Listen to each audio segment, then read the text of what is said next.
Hello everyone, welcome to नौकरीपुर।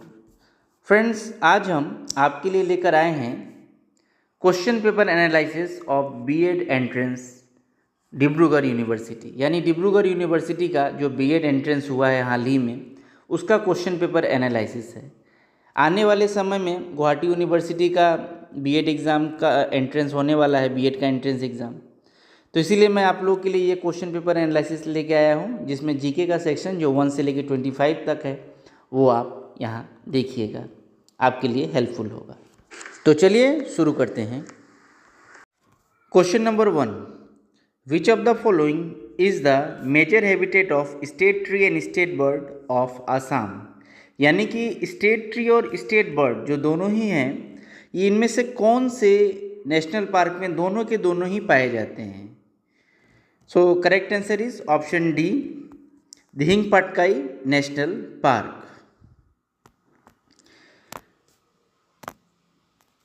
Question number 2, which of the following is not classical dance form of India। यानी कि इनमें से कौन सा क्लासिकल डांस का फॉर्म नहीं है। तो देखिए, मणिपुरी, कथकली और क्षत्रिय, ये तीनों की तीनों ही क्लासिकल डांस है, पर जो ये गरबा है, ये गरबा जो है ये फोक डांस है गुजरात का। So correct answer is option B.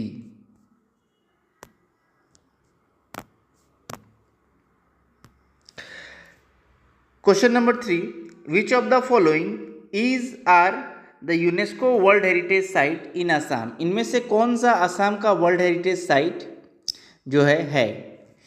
सो देखिए, ये जो दो ही वर्ल्ड हेरिटेज साइट है असम में, एक तो है आपका काजीरंगा नेशनल पार्क, एक है मानस नेशनल पार्क। तो मानस नेशनल पार्क यहाँ पर है बट काजीरंगा नहीं है। सो करेक्ट आंसर जो है 2 नंबर है, और 2 नंबर देखिए ऑप्शन बी में है। तो so correct answer is option B.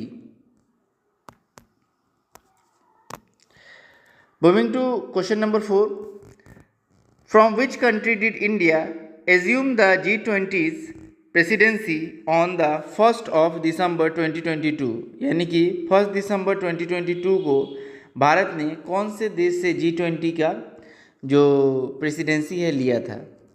So correct answer is option D, Indonesia. Question number 5, the ratio of dimension wide length of national flag of India. यानी कि नेशनल फ्लैग का जो wide है और length है, इसको अगर डायमेंशन में सेट करें, रेशियो में सेट करें, तो क्या होगा। तो देखिए, वाइड जो है इसका 2 है और लेंथ इसका 3 है। So correct answer is option ए, याद रखिएगा। लेकिन कहीं कहीं आपको ये मिलेगा 3:2, लेकिन 3:2 कब होता है, जब लेंथ इधर होता है और वाइड इधर होता है, याद रखिएगा। तो अभी के लिए जो वाइड और लेंथ के वाइज अगर बात करें तो ऑप्शन ए है, करेक्ट है।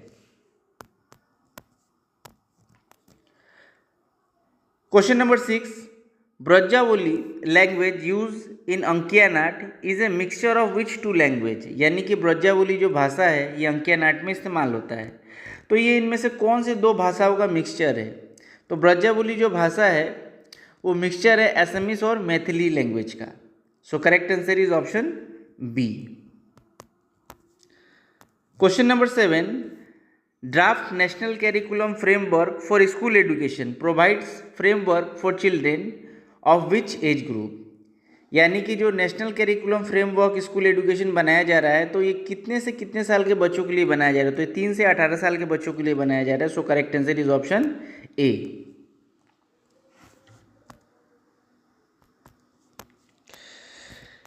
Question number 8, amendment of Indian constitution and their related objectives are given as. यानी कि यहाँ पर अमेंडमेंट दिया गया है और इस साइड दिया गया है किस लिए ये अमेंडमेंट किया गया है, और उसको आपको मैच करके यहाँ पर जो ऑप्शन करेक्ट है उसको चूज करना है। तो देखिए, जो 22nd अमेंडमेंट है, ये जो है provision for autonomous state with in the state of Assam. यानी कि ऑटोनोमस स्टेट जो होंगे आसाम के अंदर, उनके लिए किया गया था 22nd अमेंडमेंट। यानी कि ए के साथ ऑप्शन 3 मिल रहा है। 65th अमेंडमेंट जो है ये किया गया था आपका reduce age voting right from 21 to 18। यानी 21 साल से 18 साल जब वोटिंग एज कर दिया गया था कमा के, तो ये 65th नंबर अमेंडमेंट था। तो देख रहे हैं आप ऑप्शन बी जो है वो 1 से मिल रहा है। 86th अमेंडमेंट जो है इंडियन कॉन्स्टिट्यूशन का, वो right to education till the age of 14 ये मेंशन किया गया है। सो ऑप्शन सी जो है ऑप्शन 4 से मिल रहा है, और ऑप्शन डी 92 नंबर अमेंडमेंट जो है वो आपका इधर including Bodo, Dogri, Santhali, Maithili official language, इसे बनाने के लिए 92nd नंबर में अमेंडमेंट किया गया था। सो ऑप्शन नंबर 2 जो है डी के साथ मिल रहा है। तो ये देखिए सारे के सारे ऑप्शन इनमें से किस में मिल रहा है, ये सारा जो ऑप्शन है देखिए, ए का 3, बी का 1, सी का 4 और डी का 2, ये सी में मिल रहा है। सो ऑप्शन सी जो है इसका करेक्ट आंसर है। यहाँ एक और चीज़ देख सकते हैं, देखिए ए के साथ ही 3 लगा हुआ और किसी के साथ नहीं। अगर आपको कोई एक भी अगर ऑप्शन मालूम है, लगा के देखिए, अगर सीरीज़ बन रही है, डबल अगर कोई भी नंबरिंग नहीं किया हुआ है, देन आपका आंसर एक बार में निकल जाएगा। डबल अगर नंबरिंग नहीं है तो। सो करेक्ट आंसर यहाँ का सी है। Moving to our next question, question number 9। Famous book and writer are given, और उसके बाद बोल रहा है चूज द करेक्ट मैच। यानी कि यहाँ पर जो राइटर का नाम दिया गया है, यहाँ पर बुक है और राइटर का नाम है, इसके साथ कौन सा करेक्ट मैच है वो आपको चूज करना है।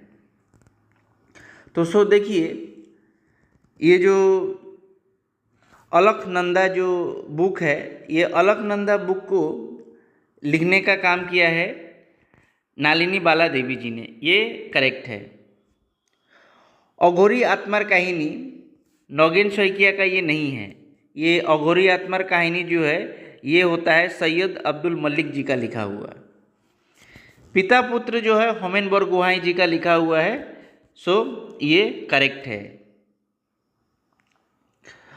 और अंधारोत निजोर मुख, ये जो बुक है ये लिखा गया है नौगेन शौकिया जी के द्वारा। सो ये भी जो है करेक्ट मैच नहीं है।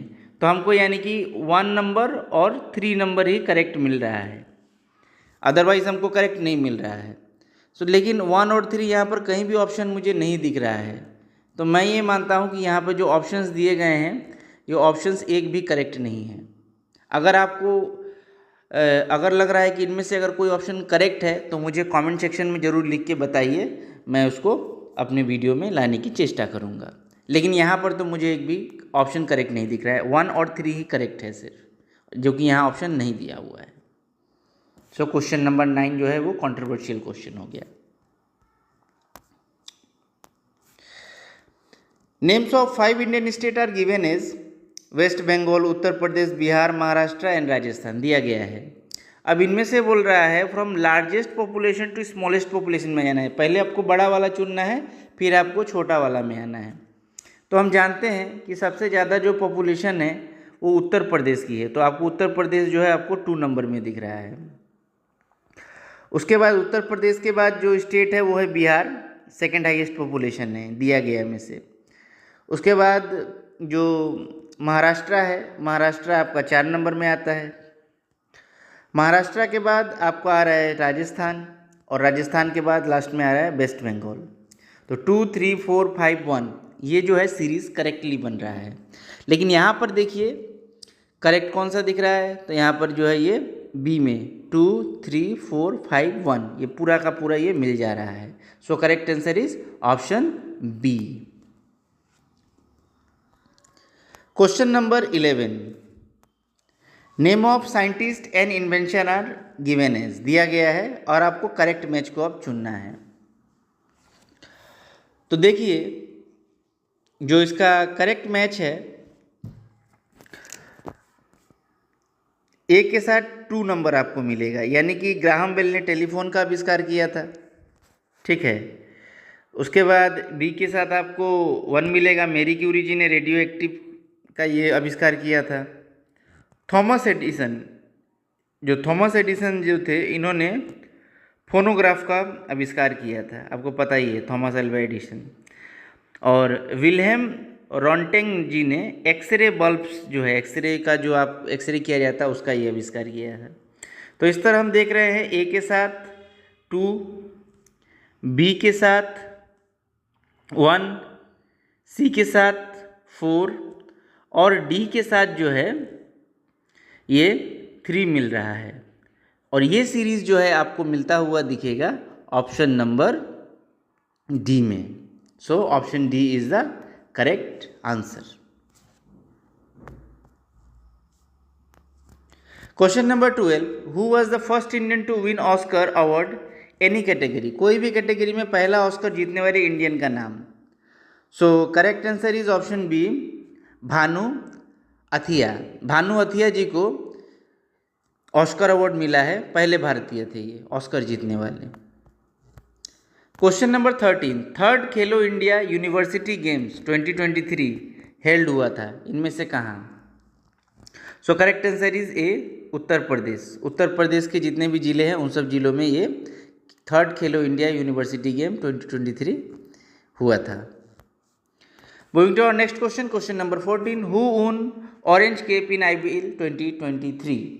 यानी 2023 का जो आईपीएल में ऑरेंज कैप है वो किसने जीता था? ये तो सभी को पता ही होगा। ऑप्शन बी, शुभम गिल को मिला था।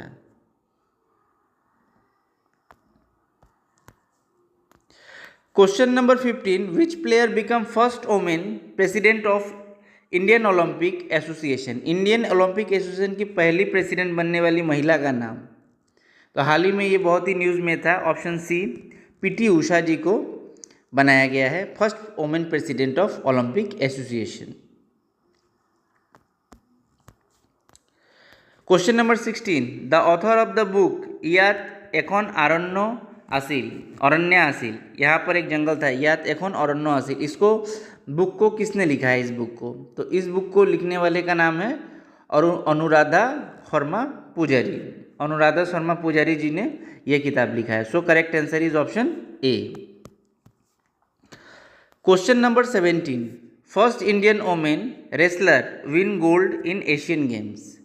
एशियन गेम्स में गोल्ड जीतने वाले पहले इंडियन वोमेन रेसलर का नाम आपको बताना है।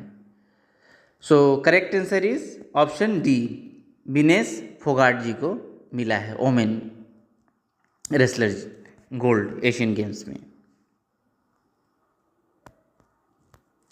Question number 18, the practice which will not conserve LPG in your kitchen? आपके किचन में इनमें से कौन सा करने से आपका एलपीजी कंजर्व नहीं होगा, बचेगा नहीं? Soaking dal for some time before cooking सही है, दाल अगर फुला देते हैं तो आपको कम समय लगेगा, सेव होगा। Vegetable chop before lighting gas सही है, वेजिटेबल काट उठ के रेडी रखिए उसके बाद कुकिंग कीजिए, कम लगेगा।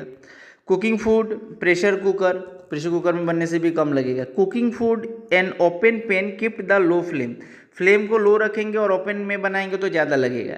तो यानी कि ये डी वाला अगर आप काम करते हैं तो आपका जो है एलपीजी कंजर्व नहीं होगा, नहीं बचेगा। So correct answer is option D. ये जो है आपका अंडरस्टैंडिंग बेस्ड क्वेश्चन है। Question number 19, which of the following are characteristics of higher education as per national education policy 2020? यानी कि 2020 में जो एजुकेशन पॉलिसी बना था इनमें से कौन सा हायर एजुकेशन का कैरेक्टरिस्टिक्स है? सो आप देखिए कि मल्टीडिसिप्लिनरी नेचर है। आप मल्टीडिसिप्लिनरी यानी कि आप कोई भी सब्जेक्ट चूज़ कर सकते हैं। मल्टीपल एंट्री है, एग्जिट है, जब चाहे जा सकते हैं, 2-3 साल बाद फिर वापस आके एजुकेशन ले सकते हैं। Provision of education for international understanding बिल्कुल किया गया है। Provision honours and research under graduate level, देखिए अंडर ग्रेजुएट लेवल में नहीं बोला गया है कि आपको ऑनर्स या फिर रिसर्च के लिए मौका मिलेगा, ठीक है? आप ग्रेजुएट कर रहे होंगे उसके बाद मिलेगा, ग्रेजुएशन होने के पहले आपको ऑनर्स और रिसर्च का मौका नहीं मिलेगा। तो यानी कि यहाँ पर जो है आपको ऑप्शन डी जो है वो एलिमिनेट करना पड़ेगा, ये नहीं होगा ऑप्शन नंबर 4। तो ये वाला जो करेक्ट आंसर बन रहा है ऑप्शन सी बन रहा है 1, 2 एंड सॉरी ऑप्शन सी तो नहीं इसका करेक्ट आंसर बन रहा है, ऑप्शन इसका ए जो है इसका करेक्ट आंसर बन रहा है। यानी कि 1, 2 और 3, 4 नंबर जो है ये नहीं है। So correct answer is option A 90 का। Moving to our next question, question number 20, which one of the following SMS leader participated in Dandi Yatra Mahatma Gandhi 1930? 1930 में जो महात्मा गांधी ने दांडी यात्रा किया था, इनमें से कौन से आसाम से व्यक्ति जो है लीडर ने पार्टिसिपेट किया था उसमें? So correct answer is option C, Leeladhar Barua. Leeladhar Barua ji Mahatma Gandhi के साथ दांडी यात्रा में गए थे। Option C is correct. Question number 21, which of the following amendment of constitution confirms the reservation of 10% seat educational institution economically weaker section? Economically weaker section के लिए जो 10% seat reserve किया गया था वो कितने नंबर अमेंडमेंट में किया गया था? So correct answer is option B, 103 number amendment में किया गया था, 103rd अमेंडमेंट में किया गया था। So option B is the correct answer. Moving to our next question, question number 22, which of the following state of India share their boundary with Myanmar? इनमें से कौन सा स्टेट जो इंडिया का है वो म्यांमार के साथ बॉर्डर शेयर करता है? सो देखिए, अरुणाचल प्रदेश, नागालैंड और मणिपुर, ये तीनों स्टेट करते हैं एक्सेप्ट त्रिपुरा। ठीक है, त्रिपुरा जो है म्यांमार के साथ नहीं करते, त्रिपुरा एक कोना में है और म्यांमार इधर की तरफ है। सो ये अगर आप मिलाएं तो आप देख रहे हैं इसका जो करेक्ट आंसर है ये आपको बी वाले ऑप्शन में मिल रहा है, 2, 3, 4। So correct answer is option B. Moving to our next question, question number 23, Naatu Naatu sound track film RRR, film RRR में जो नाटू नाटू गाना था, बेस्ट ओरिजिनल सॉन्ग अवार्ड मिला था 95th एकेडमी अवार्ड्स में, लॉस एंजलिस में जो हुआ था। इसके कंपोज़र का नाम क्या है? इसके कंपोज़र कौन थे? हर कोई को पता है, ऑप्शन बी, MM कीरवानी जी को मिला था बेस्ट कंपोज़र का award RRR Naatu Naatu song के लिए। 95 एकेडमी अवार्ड का मतलब ये ऑस्कर अवार्ड ही होता है।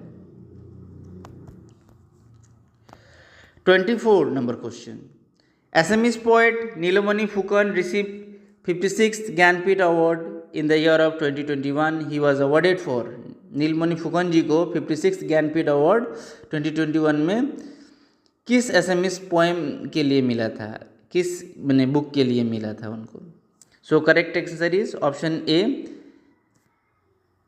गुलापी जामुर लौगना।